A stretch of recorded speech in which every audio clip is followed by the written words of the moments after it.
যে গাজীপুরের একটা প্রখ্যাত গার্মেন্টস ফ্যাক্টরি নাম হলো ইন্টারস্টপ অ্যাপারেলস লিমিটেড।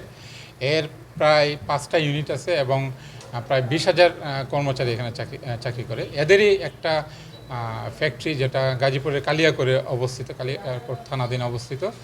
এখানে তাদের একটা ডিজাইন স্টুডিও আছে। এই ডিজাইন স্টুডিওটা মূলত কম্পিউটারাইজড।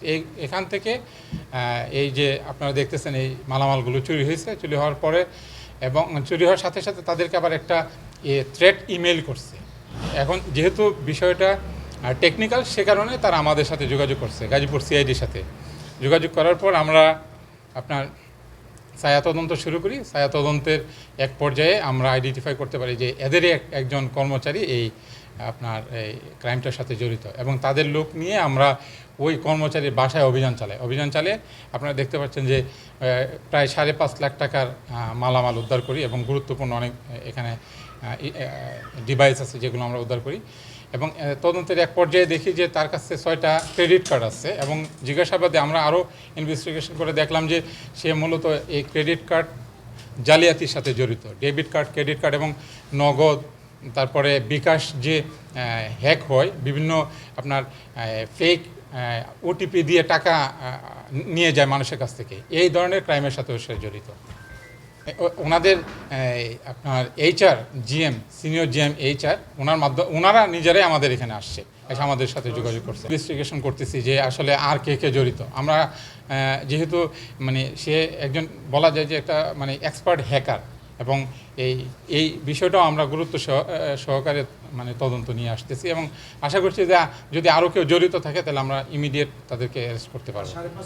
অভিযান চালানোর পরে ওই ফ্যাক্টরির যে মালামাল, এই মালামালের বাইরে আরও কিছু মালামাল আমরা পাইছি। হয়তো সে অন্যান্য জায়গা থেকে ওইগুলো নিয়ে আসতে পারে। আপনারা দেখতে পাচ্ছেন যে ডেস্কটপ, ল্যাপটপ, তারপরে এসএসডি, এবং সে এই যে মালামালগুলো, এগুলোর মধ্যে থেকে কিছু মালামাল সে ফেসবুকের মার্কেট প্লেসে দিয়ে বিক্রি করে। এর মধ্যে এদের 2টা এসএসডি বিক্রি করছে প্রায় 38,000 টাকায় সে এটা বিক্রি করছে। এই 38,000 টাকা থেকে 22,000 টাকা আমরা উদ্ধার করতে সমর্থ হয়েছি। না, এইটাই আমি বলতে চাচ্ছিলাম যে এই ক্রেডিট কার্ডগুলো কিন্তু ওর না, এটা কিন্তু ভিন্ন ভিন্ন ব্যাংকের এবং বিভিন্ন ব্যক্তির ক্রেডিট কার্ড তার কাছে পাওয়া গেছে।